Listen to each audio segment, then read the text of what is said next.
Hello and welcome from Chicago, Illinois to this episode of Crossing Borders with Nathan Lustig. Reneda's conversations with entrepreneurs doing business across borders and the people who support them, with a focus on those that have some connection to Latin America. My name is Josefina Dominguez and I am an editor for LatamList, a proud sponsor of the Crossing Borders podcast.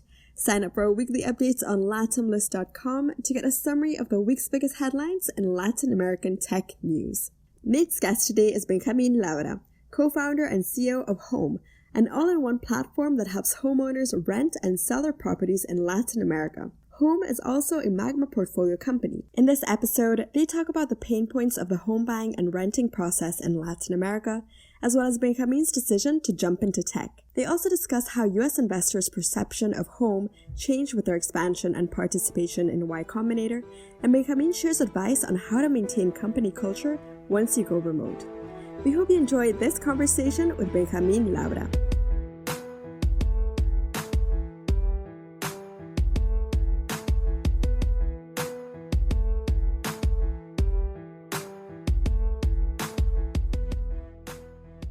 Hey Ben, how's it going? Welcome to the podcast.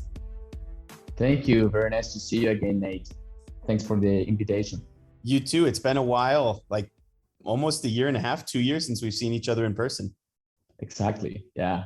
A lot of things have changed. So lots of big changes, lots and lots of big changes. So where are you in the world today? Today I'm in Chile, but flying to Colombia, Mexico next week. So as usual, flying all over the region. Tell me a little bit about Houm. What are you working on? Exactly. So Houm is an end-to-end solution where we help property owners to rent and sell their houses or apartment with no bureaucracy and up to 10 times faster than the regular way. Thanks to technology and our homers, that's our freelance force that use my app.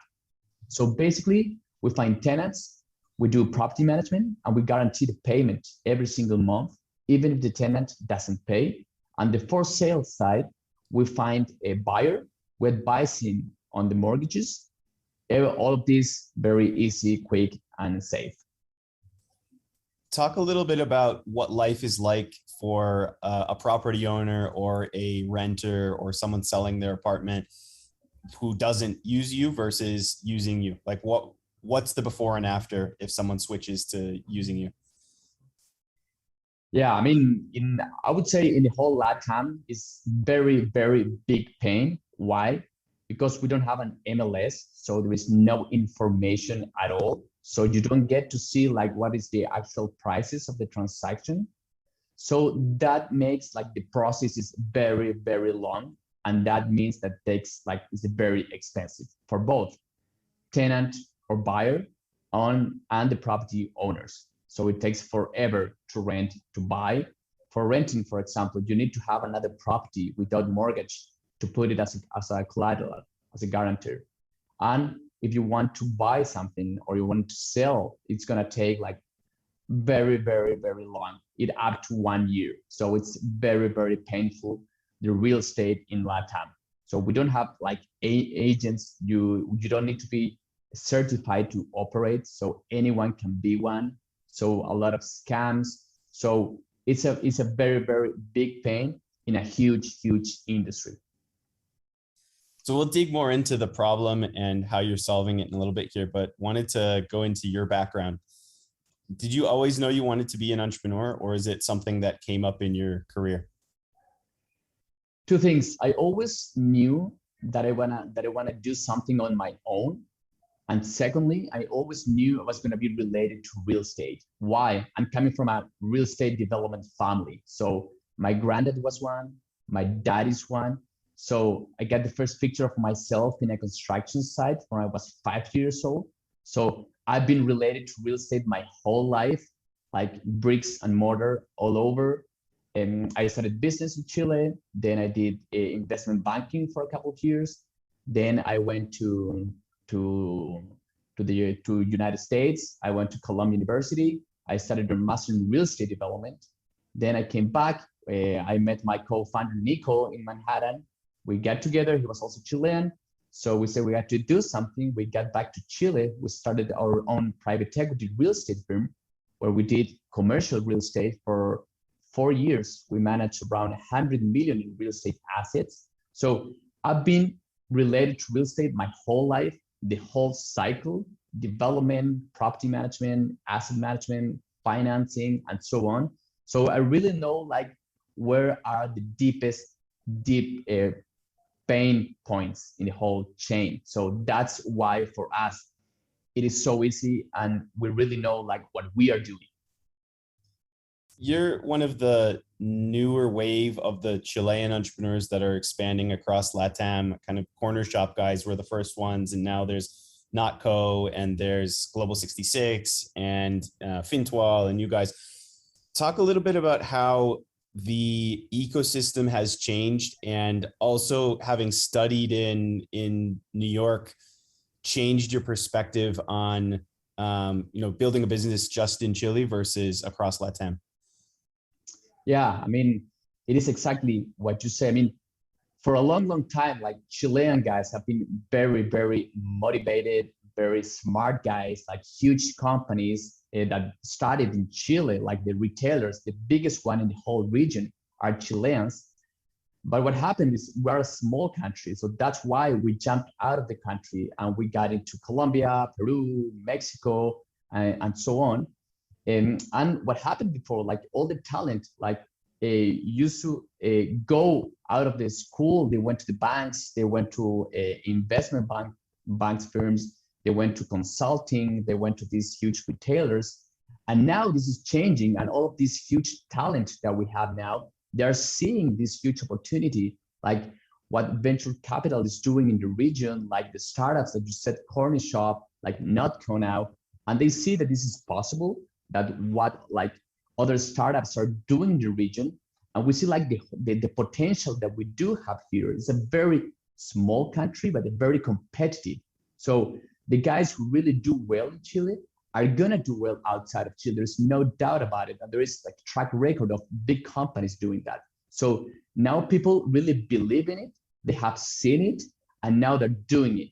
So that's why we're starting to see so many companies getting out of here. And I'm pretty sure that this is just the beginning of what's going to happen. What were some of the biggest lessons you learned running the real estate private equity that influenced you to make the jump to a tech startup? Yeah, the biggest lesson was this is a huge industry. So this is what I really love, I really like. So the biggest industry in the world, very fragmented. So anyone can jump in. There's no certified agents. There is a huge lack of information. So nobody really knows what's going on. Very, very bad service. And there was no technology. So if you put together all of those things, it's a huge opportunity. And this is what we were looking for. So knowing the industry so well, having done it for my last 15 to 20 years. So we said we have to jump into it, and that's what we did, and that's why we're doing so great. What was the biggest change from going from the kind of investment side and evaluating deals to starting a company where it's you and a co-founder with just two people on day one?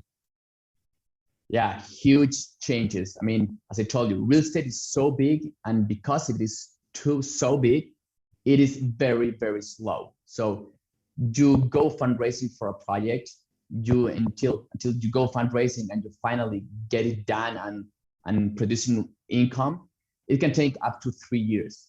So knowing that and jumping to startup, where in 3 years we get from zero to where we are now, we're a company with more than 200 people full-time, another 200 homers or freelance force operating in 3 different countries, doing rentals, doing for sales, doing secondary market for sales, now jumping into primary market. So many things have gone through in these 3 years, and that's the time that it takes from like a build up a new project. So this is like the biggest difference by far into like startup world and what you can do and what you can dream in that time, instead of like doing like the regular real estate cycle that's very slow, because there's a bunch of like a huge amount of money invested, and And that's why it takes so long. What were the first steps that you did when you were just you and the co-founder, maybe first couple of employees, trying to go from 0 to 1 to prove that this was a model that was going to work? What were the first steps you took? Being close to the customers. We thought that we knew like what were the biggest pain points. So we went out, we got our first 10 customers. They really loved what we were doing. So we were solving a real issue. They were paying for it. And that's why we saw, okay, this is working. We gotta keep doing this faster.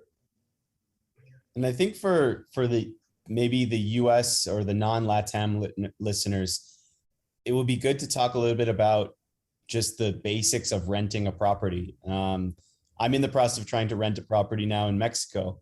And, you know, they've asked me for like 7 different contact information. They want, like, in Mexico, they want somebody who to be my co-signer who owns another property of similar value. Talk a little bit about like those specific problems that might blow people's mind in the US of how the property market works. Exactly. And that's because there is no information, no data. So if you want to go and rent an apartment in Mexico, in Chile, in Colombia, they're going to ask for a co-signer, as you said, that guy has to have another property of the same value and a lot of paperwork. And that means a lot of time, and time means money. So we get rid of that. And we're now asking like no co-signer, no paperwork. You can rent an apartment with us in Houm in less than 24 hours. So that's why it's blowing. That's why we're changing the industry. And the same in the for sale. So if you want to buy something, like nobody knows how to do it. Like it's almost like a one-timer in your whole life. So people don't know how to get a mortgage. So people don't know if they're buying at the right price. Like where should they buy? So there's a lot of things that people don't know, and we're making that process way faster, way easier, and we're advising the whole process because it's the same property owner at the end. So in LATAM, you go to the same agent, either if you want to rent or sell your property. So we got that customer, we got the property owner, and we helped him. So we are in the top of their mind to whatever real estate need they might have. So that's why we're breaking this model, and that's why it's working so well. One of the things that I really liked about this model, and when we first met, was the insurance product to replace the cosigner. Because for me, as outside looking in and comparing it to the US market, a cosigner in LATAM is basically worthless. You're not going to go and make a small claims court or a court case against them. It's going to cost too much. So it's basically just social pressure. And maybe that worked 50 or 100 years ago. But now the social pressure pieces just don't work like they used to. Talk a little bit about why the insurance, how it works, and why it's important. Okay, yeah. It is very important because we're getting rid of the co-signer, the guarantor. So we make that process easier and faster. So that's why we rent way, way faster than the traditional way. But we guarantee the payment to the landlord every single month, even if the tenant doesn't pay. So that's why we balance getting out of that risk. So that's why we're accelerating the whole process. Yeah, and in Chile, where one of my business partners and I own a little bit of property, you guys rented 2 of our apartments in, I think it was 2 days. And we were able to say, hey, we want the insurance because these are properties that maybe we're renting to people that don't have the high top, 30% income, kind of middle class people that may have problems. And it makes total sense to be able to protect ourselves that way. And it was super attractive. And I compare it to me on the other side, trying to rent a property that isn't on your platform. That's what I think I've probably spent 10 days since I first saw it, and I'm still not approved. So and that's a normal thing, right? And I remember, I think we talked about this when we first met. I got rejected from renting an apartment in Chile the same day I got one of the top 5 richest families in the country to invest in the fund, because the family, the property renter said, I don't trust you. And so like, these are all just ridiculous things that Houm can help solve. Exactly. I mean, we are competing here against moms and pop shops who are very under tech, with no technology, giving a very, very bad service. So huge market. My competition is very under tech, giving a very bad service. So huge opportunity, and that's why we are disrupting, and that's why we're growing so fast. And this the pandemic, that's why helped us so much. I mean, all my competitors, they got to close because, and they couldn't adapt to this new reality. So that's why like people, they're behaving differently. They're jumping online to look for a new property. They are jumping online to rent a property. So that's why we were born here. So that's why we're doing so well now. So you started in Chile, you started building the business. It had great traction in Chile. Talk a little bit about the fundraise and the reception from, say, US investors when you were still just in Chile, and then how that changed from the expansion across LATAM and also participating in Y Combinator. Exactly. We started in Chile. We were doing very, very well. I mean, Chile is very competitive. So we got like a huge players here doing what we were doing like for very long time. Then we got out of Chile. We got into Colombia that has the same pain points, like same bureaucracy, same co-signers. If you want to buy something, it takes forever as well. Then we were expanding to Mexico also. And then we got into YC. And that really helped us in three different things. And that for me it is the most important things. First of all, we got to the source of the knowledge. I mean, companies like Rappi, like Airbnb, Dropbox, Stripe, and so on, they have been there. They really know how to scale companies. And the most important thing I would say is you have to believe that you are gonna be one of them. So one of my batch, like 4 companies of my batch are gonna be there, no doubt, no matter what happens. And we are gonna be one of them. So that's to believe in yourself. Like those companies were in the same stage that we did last year. Secondly, networking. You got access to the most brilliant mind in the Bay Area. So the expertise from founders, from Proptech guys, the best Silicon Valley fans in the US. So we really got close to them. And third, recruiting in the whole world, but in LATAM it's very important. So people really like to work in a YC company. So that helped us to be able to hire the best talent in the region. So after that, we did our seed round where we raised 8 million. So we are expanding now in Chile, Mexico, and Colombia, growing month over month over 20% in revenue. So we really know what we're doing. We really know where we have to go. So we're only executing now. So that's 100% of my time, what we do. What's the biggest challenge when operating across 3 countries remotely and growing at this fast of a pace? It is really hard. So a bunch of problems, issues every single day. You have to manage like a big team. We are 200 people operating not only in 3 countries. So we got people from 5 different countries. So we have to keep the culture of the company. And when you go remote, it's very hard to keep the same values and the same purpose from the day one to where we got started. So we dream that everyone could have a home. If you want to rent, you want to buy, and even those who cannot afford to rent a home, we're helping them. We're donating 1% of our revenues to those guys. So I'm very proud of this. And this is what motivates me. This is what wakes me up in the morning. So last month, we gave a family a new home. So that's what keeps our team together. That's what moves us to be growing at this pace. I mean, to be able to face the whole challenges, and we're so motivated about this that we see this just as the beginning. So we want to impact millions of people in the region. So that's why we are doing this.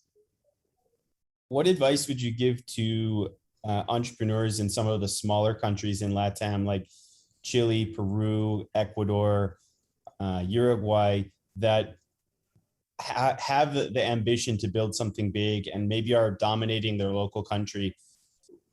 What advice would you give to them in terms of expanding across LATAM or raising money? Yeah, get out of your comfort zone of your hometown as soon as possible.